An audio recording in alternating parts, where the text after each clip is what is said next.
Hi, Brave friends. It's Laura Hayes from the Brave Girl Project, and I'm so excited to be here. This is my Facebook Live, and I'm going to share with you the 5 tips, or not, excuse me, not just necessarily 5 tips, but tips for families who have children who are dealing with relational aggression.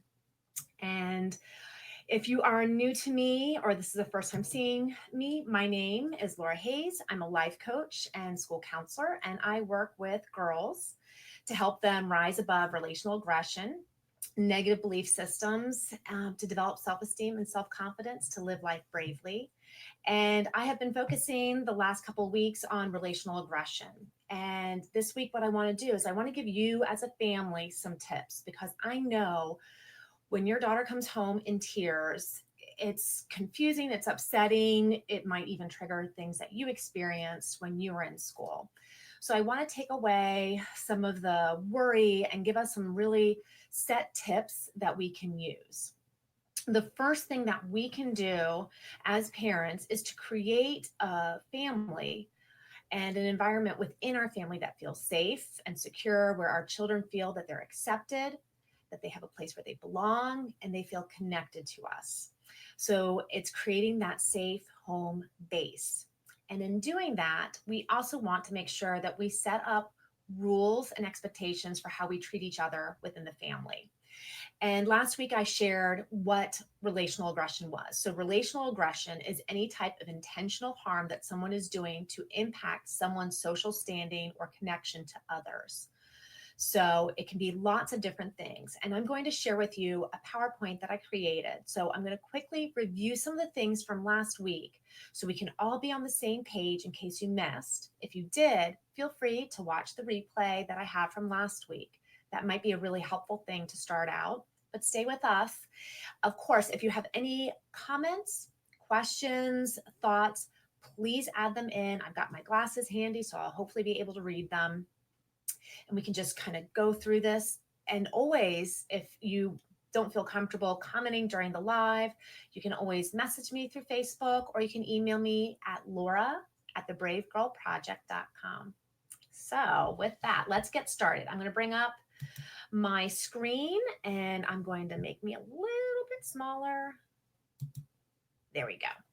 Okay, so today we are focused on what are those tips that we need to share with our kids and then to also help ourselves, because I know that is something that is so important. So last week, um, I shared basically a couple different things. So verbal aggression is something that we see in relational aggression. It's pretending to compliment someone that you don't like, calling attention to any type of difference, being nice as a joke, teasing someone about clothes, appearance, learning abilities or differences, sharing secrets, any type of gay bashing, sarcasm. This is one thing. A lot of us have witty kids, and we want to make sure that when our kids are doing things with each other, when we notice that someone is being sarcastic and it's um, equal humor for everyone, no one is being targeted, or the person that maybe the sarcasm is being directed to does not take it as a personal attack and we're all laughing. That's an appropriate use of sarcasm. But if you have a child that lashes out at people and does it through sarcasm, that's when we want to address that and say, in our family, we don't treat each other that way. And that's creating that boundary. So if you start to notice that your children are doing some of these verbal aggressions towards each other, that's where you could even sit down and create a family agreement on how we treat and respect one another. And so, in helping kids develop this language and awareness of what relational aggression is, it's identifying when we see it. So, if you're sitting down at the family dinner table and people are starting to joke and point and, do things to get on each other's nerves, bring awareness to that.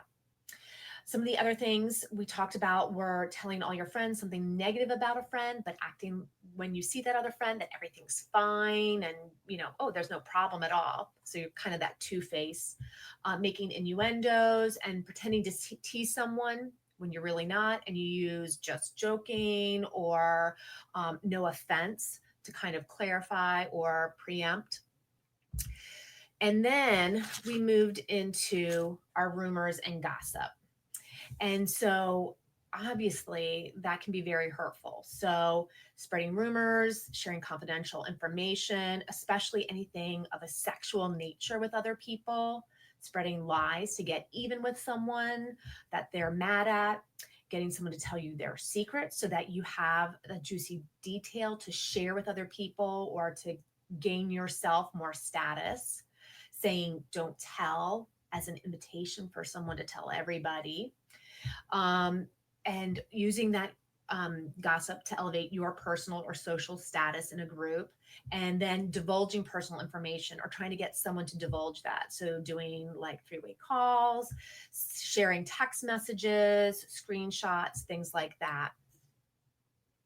And then we move into our exclusion. And this is one of the most hurtful things because exclusion is it's so confusing, and it's like all of a sudden just like your friends are there in plain sight, but yet the relationship has evaporated, it doesn't exist, and it can happen so quickly. Earlier today on the Brave Girl Project page, I shared a quick video of a girl and sharing her experience of what it's like to be all of a sudden friends with someone, and then literally the relationships without warning, comment, argument, it's just all ties severed and left to float alone in the social seas.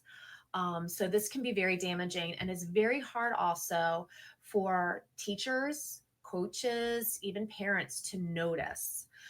So this is not inviting someone and letting everyone know that that person's not invited, talking about an event in front of the person who is not invited, forming exclusive cliques, walking away from a conversation like you're just not interested, turning your back on someone just as they approach, physically boxing someone out of a conversation so they can't take part or can't join in, not acknowledging someone and you don't tell them what's going on or what you're mad about, very passive aggressive, saving seats for someone so that someone else has to find a new spot and they have to leave the table, using clothes to distinguish one group and the membership and alliance to that group, and preventing someone from sitting at the lunch table.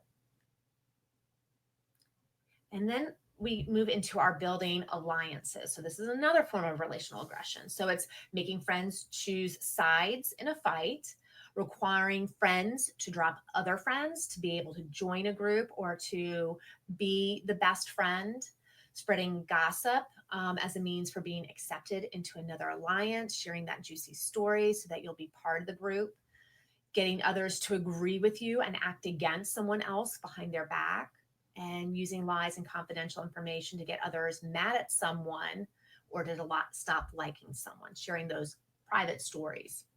So, this is our relational aggression. And it's something boys and girls experience this. It starts as early as preschool. And in elementary school, it's typically more overt. And with overt, I mean, you're going to have, maybe the girls say, if you play with her at recess, I'm not inviting you to my birthday party. So it would be more words.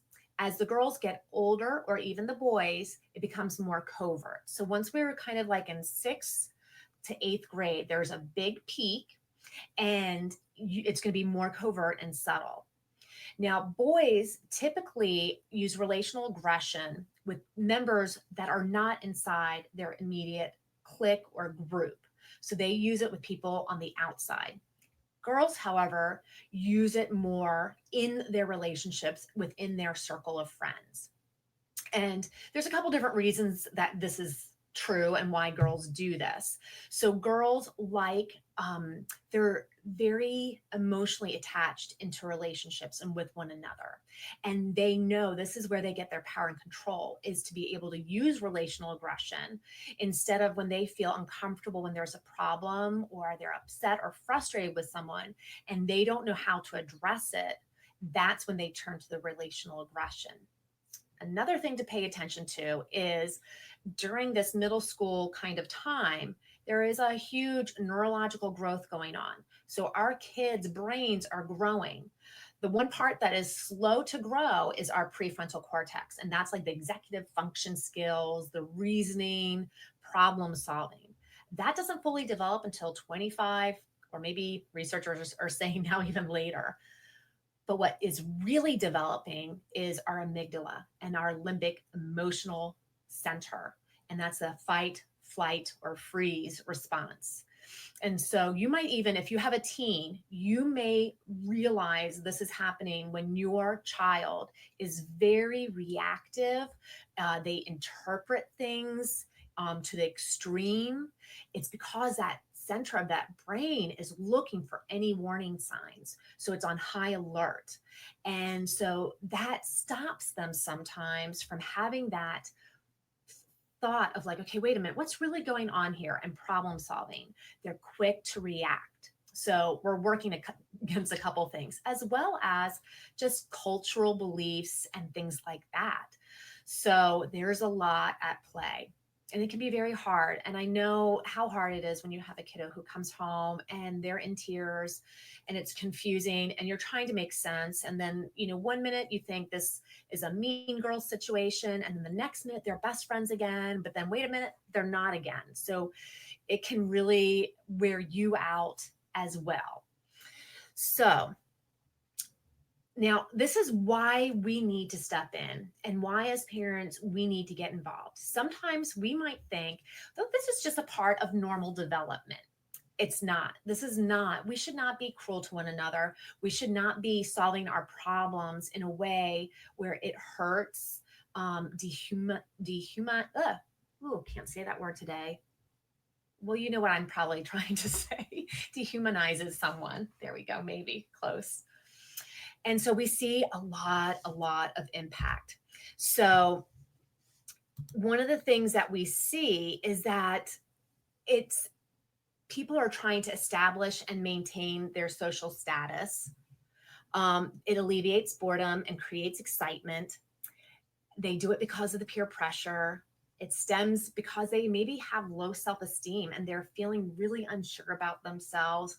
And in middle school, it feels like everyone's looking at you and you're trying to figure out where do you land in the whole social hierarchy. You want to maybe eliminate that competition. And it can be that learned behavior where they see it modeled in movies, in our relationships with our parents. So that can be very, very important for us to be aware of. This is some of the why for our kids.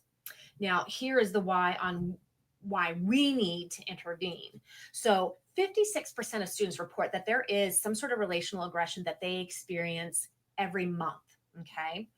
And then relational aggression can negatively impact a child's mental health and their relationships in the short and long term. Okay, so not only does it impact the target of the relational aggression, but it is also the person who is using the relational aggression. So in the short term, we see people who, they might feel depressed. They might have school anxiety. They might start to experience a lot of somatic, anxious reactions. But then the long-term effects also is we often see that these kiddos then have bad adult relationships. So targets and initiators of the relational aggression have higher incidence of depression, loneliness, alienation, and isolation. And then kids who experience relational aggression in young relationships, they expect it in their adult relationships. They think that this is just how it is. So we see a causal relationship sometimes between relational aggression and the acceptance of domestic violence. So that, as a parent, we definitely want to address. And what is even more difficult is that 75% of kids don't tell or share it with us. And they don't tell because they're worried about our reaction. They worry that if we get involved, it will create a bigger problem. They're worried that they will be retaliated against, and that we can't really do something to effectively create change. So it is so important that we create that safe environment and that we create that connection and that belonging and acceptance for our kids so that we are seen as that safe person. Students oftentimes will share sometimes with a peer, and right under peers are adults, are their parents. So just know that even though 75% of kids don't, if we're working on keeping that communication open and finding ways to connect without looking like we're trying to investigate and find the truth and the story, and we're coming from a place of true curiosity, our kids are more likely to open up. So, one of the things that is very important, especially with our young kiddos, is a lot of times they think that it might be tattling. And so there's like an in and out rule. So the in and out rule is like if you're telling someone or telling someone about something and your goal is to get somebody in trouble, that is tattling. But if you're telling to try and get someone out of trouble, it's reporting. And so trying to help our kids understand the difference. And even in those sibling relationships, you can kind of start to see, like, is this tattling or is this reporting? And having that in and out rule and trying to help them understand that. The next thing is the individual needs that all kids have. And this is where, as our job as parents, is making sure that our household and our home environment and those that our kids are really in connection with creates this. So we want our kids to be accepted for who they are, where they are. You know, they want that sense of belonging and they need connections. So it's important as a parent, sometimes our kiddos may not always turn directly to us.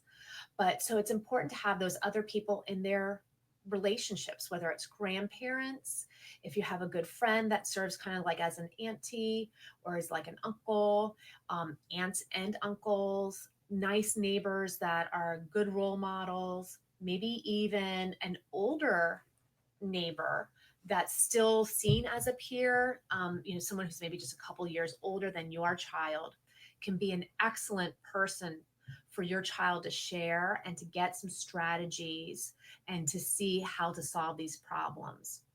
So we want to make sure we're filling our kids' buckets, these 3 buckets, because when we fill these buckets, they're less likely to go out and aggress against others using relational aggression, as well as less likely to allow themselves to be a victim. They're going to be more willing to stand up. So what we can do as parents is, first, it's see, hear, and do. So we need to see our kids. And so we need to reflect back to them that we see who they are and we get who they are. And so that's asking questions about their interests. It's talking to them about the video game. It's going and just doing errands with them. If they want to go to the mall, it's taking them. It's doing the things that you may not always want to do, but it's your way of connecting. And then also in the seeing is giving specific praise. Not just saying good job, but like, oh, I like how you really, you went for that project. You were really working so hard and that you put so much detail into it. So being specific about your praise is going to be very important for your kids to feel seen, heard, and understood. Now, the hearing part is we want to create a space where it feels safe to share. But a lot of times kids worry about our reaction. They worry how we're going to interpret the information or if we're just going to jump to conclusions. So we want to listen a lot more than we speak. We want to take it in. And so we want to do this sometimes in a way where there's not that direct eye contact and it feels like they're like under the light and we're like, give me the story. So sometimes we might hear more of this when we're in the car and we're driving around because we don't have to directly look at each other. You're driving a car, so hopefully you're not going to flip out if they share something that kind of is like, whoa. Or, maybe on a walk, walking with a dog, doing something like that can help. And then validating their feelings. So when a child shares something with you, validate back what you hear them saying. And so if they're saying to you, like, I'm so mad at, validating, like, I can see why you would feel so mad at your friend. I'm hurt. I can see why you would be so hurt. This makes sense. And it may even be sharing something that you experienced that is similar. Don't talk or share too much of your story. Allow it to be your child's. But if you feel it's appropriate to have a connection or to validate that you understand, I don't understand exactly what you're going through, but I've had a similar experience. That can be very helpful. And then in the do, what we need to do most importantly is provide stability.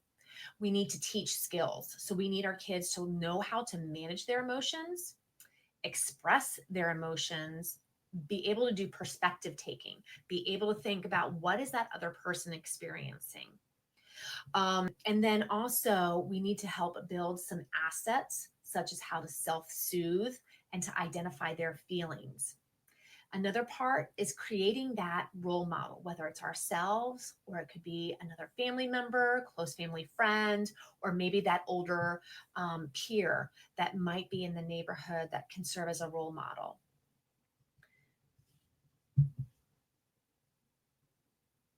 And so here are some of the tips for the 3 skills that kids need. So we need empathy, we need communication, and we need relationship skills. In empathy, it's more than just being able to identify what that other person's feeling. It's really 3 different levels.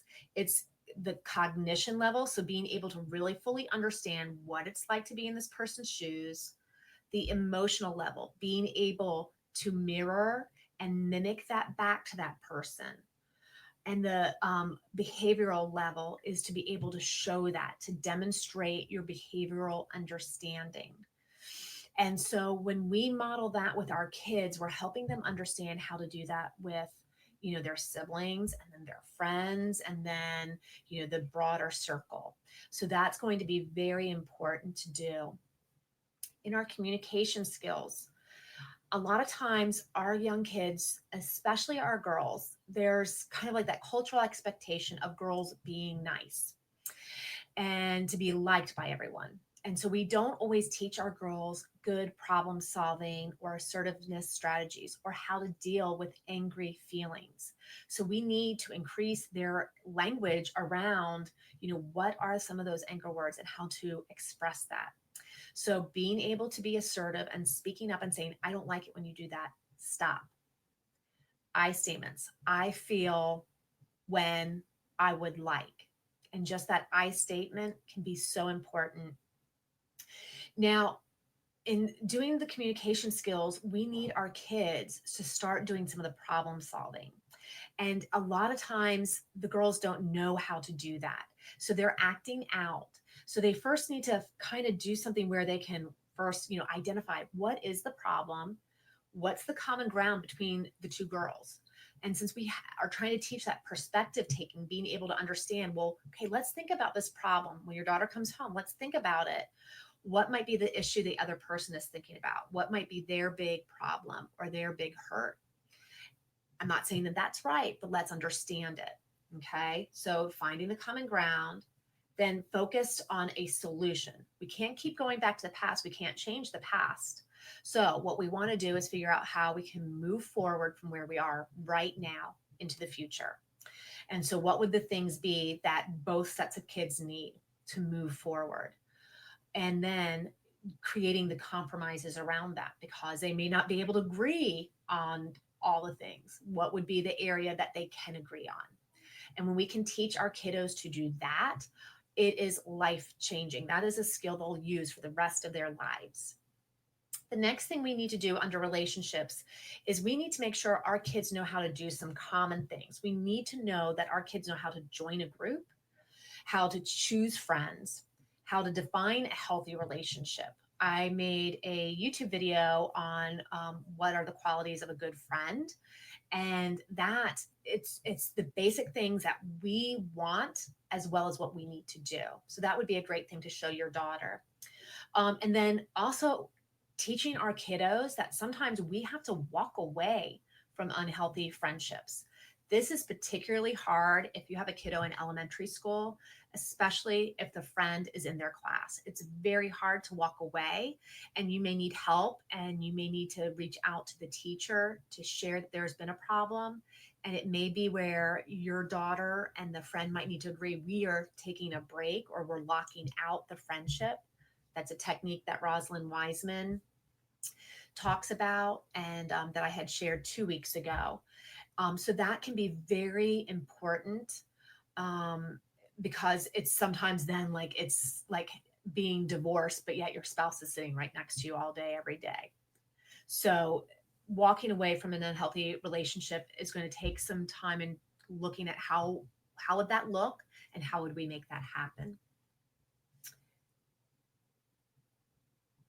Okay, so now in the moment, if your kiddo comes home and they share and they're in tears and they are upset and they are hurt, I want you to first remain calm. Make sure that you're giving them your full attention.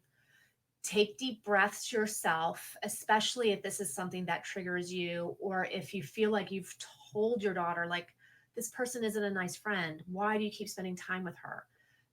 Remain calm. Don't let that frustration or irritation show. Okay. Because we want them to share.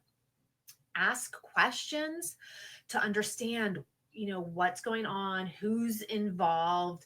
Try to get as clear as you can. Try to understand, see if your daughter understands, if she understands the other perspective. Because also, as a parent, and being calm, there's also an understanding that there are multiple sides to any story.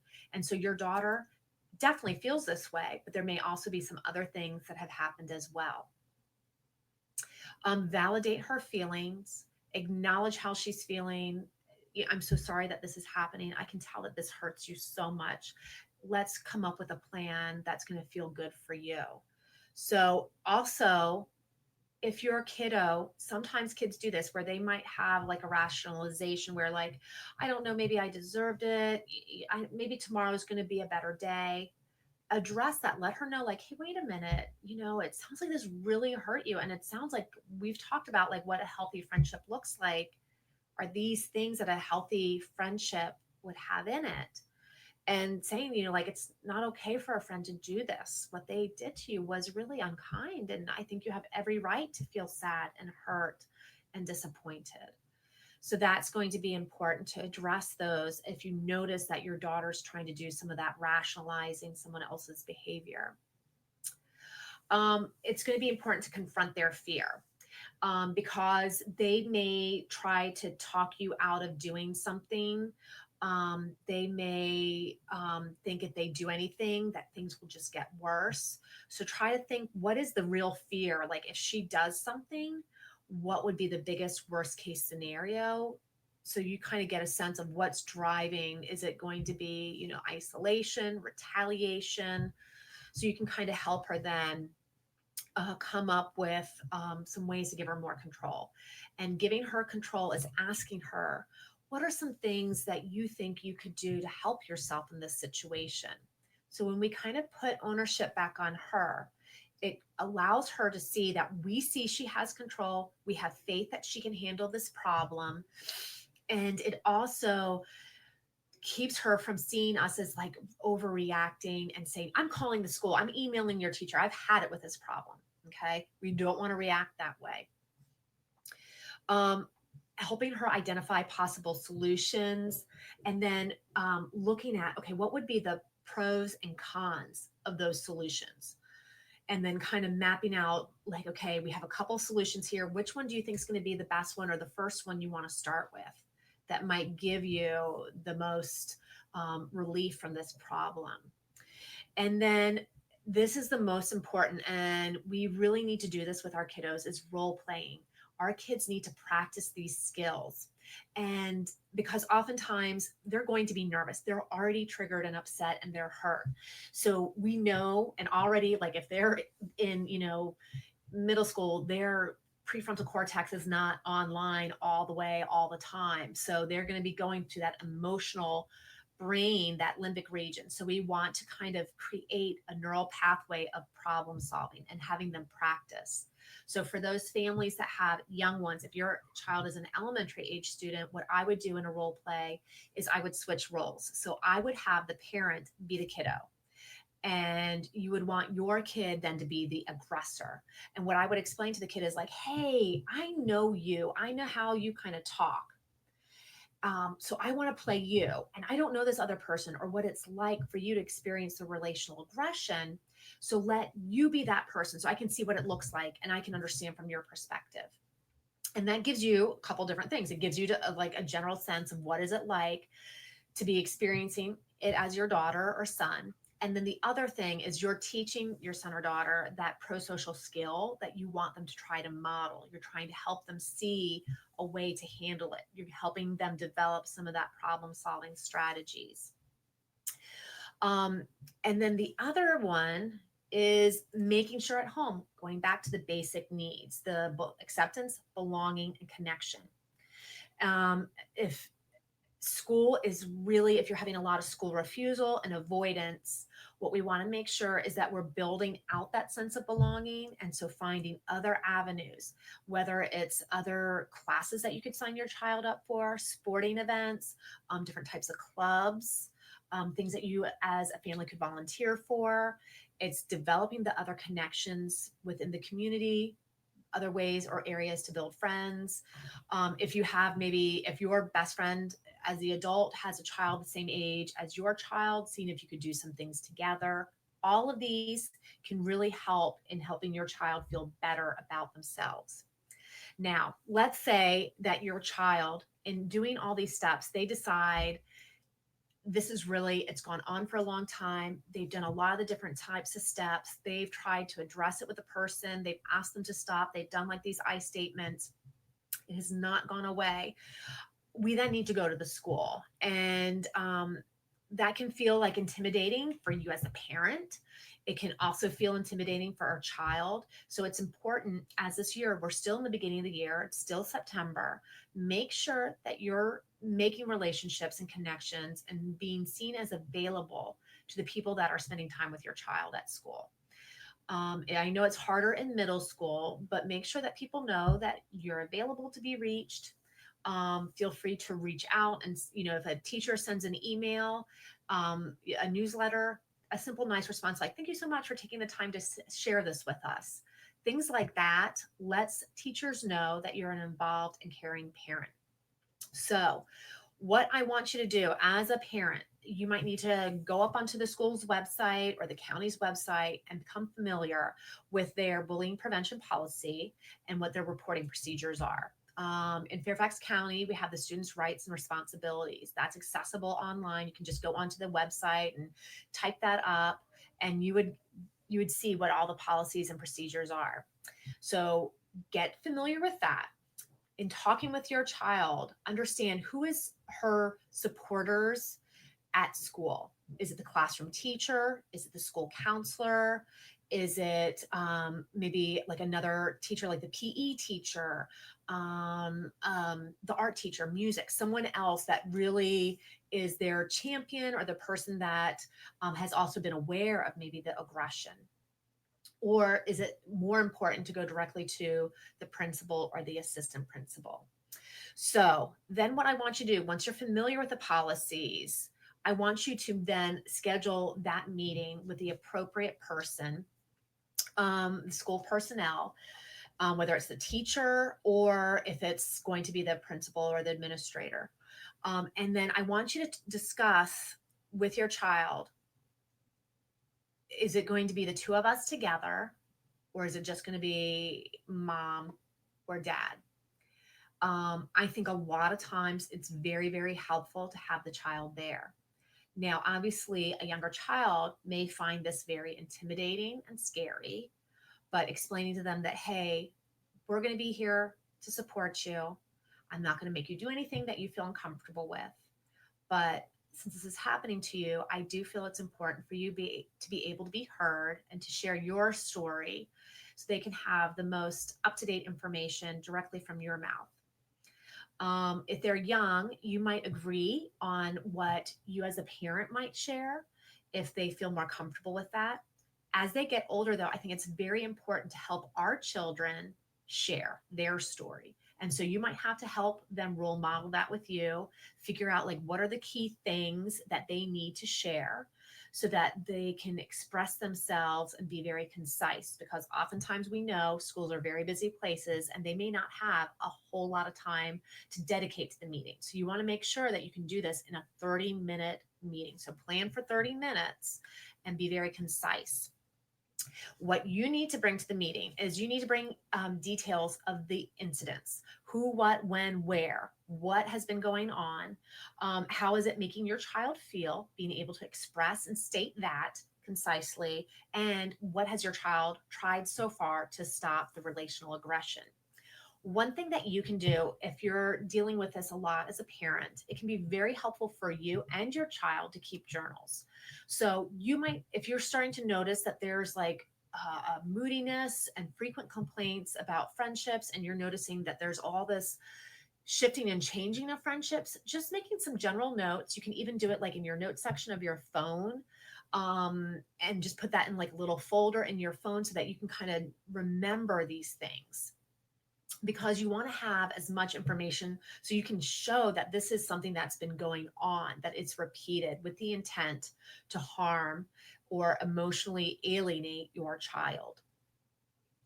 And then with the school, coming in with that collaborative, like, hey, I'm part of this team, I want to help. How can we address my child's needs? How can we work together? And that's going to be very important. Schools already will feel a little like, oh gosh, what's going on? And they worry that someone's going to come in at very adversarial. But if you come in and you're concerned, but you want to work together and you want your child to feel safe in school, which every child has a right to do, and most school policies will specifically state that, you want to say like, hey, I really want my child to feel safe, and how can we kind of develop a plan? How can we address this? Do you have some ideas or strategies that could help our family? And they will probably share some of the ideas, and you can brainstorm and you can create kind of your feedback. I think that'll work. I don't know if that'll work. Have your child ask them, like, is that something that you're able to do? Is that something you're comfortable with? How do you think this will make you feel? What are maybe the pros of this? What are the cons? Go through some of that. And then asking, like, how will this problem be addressed with the aggressor? It is not appropriate for the aggressor and your child, if they are the target, to be put together unless they're doing some sort of restorative justice, in which point you would know and both parties would be prepped for that. And there would be definitely other meetings that would have taken place with the aggressor beforehand. But if it's just a meeting bringing the girls together to talk it out, that's not appropriate, because your child is the person who's been hurt, and this other child has more power and control, and that's not, then that's not, they're not on a level playing field. It would not be appropriate and would oftentimes do more harm. And your daughter might be intimidated and make agreements to things that she knows aren't going to work, and the aggressor might just be saying things to go along with the adult that's in the room. An important thing is to look at this as an opportunity for growth, both for your daughter if she's the target, as well as for the aggressor. It's going to be very hard sometimes, because you're going to be like, how could someone be so mean and so cruel? And so you're going to have to manage those feelings, but it's important to see it as, hey, this is an important growth, because your daughter, it's going to take a lot of courage. And that's what we want. We want them to be able to say, hey, this is not all right. I do not deserve to be treated this way. And then there's kind of some steps that we need our kiddos to take in being an upstander, because oftentimes we know, being an aggressor and a target, they're ever shifting. Okay. Oftentimes our daughters themselves may be an aggressor towards somebody else, or may use something relationally to hurt somebody else when they're mad or upset. So we want to make sure that our daughter has skills and knows we want her to start taking steps to become an upstander, because research shows that if somebody steps in 80% of the time, in that first 15 seconds, if someone stands up and says, hey, that's not cool, it's going to stop. It will shut down that aggressive act. And so we need our girls to speak up. And so here are some ways to start that. So the first step is encouraging our daughters not to be an onlooker. So if they're just simply standing by and their friend is the aggressor to somebody else, and they're, saying you're just so ugly, and they're really, tearing down this other girl, the best way to do is take away the audience. Once the audience is gone, that aggressor has a lot less power. So don't stand around and listen to the story, simply walking away. So that's the first thing that we could teach our daughter to do. And that can be an easy thing. She doesn't have to say, I'm leaving, and walk away. She can simply just walk away.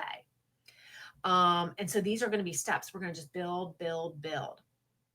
The next thing that your daughter could do is she could talk privately to the target and could say, like, what they said to you earlier is not okay, and I don't believe what they say, and I just know that hurt your feelings, and I just want to say I'm so sorry.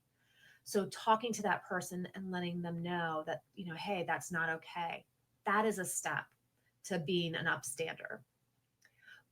Having your daughter ask the target to join her and another friend.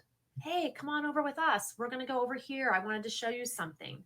Simply doing that can really make a difference for that girl. And that's building that skill set and that assertiveness.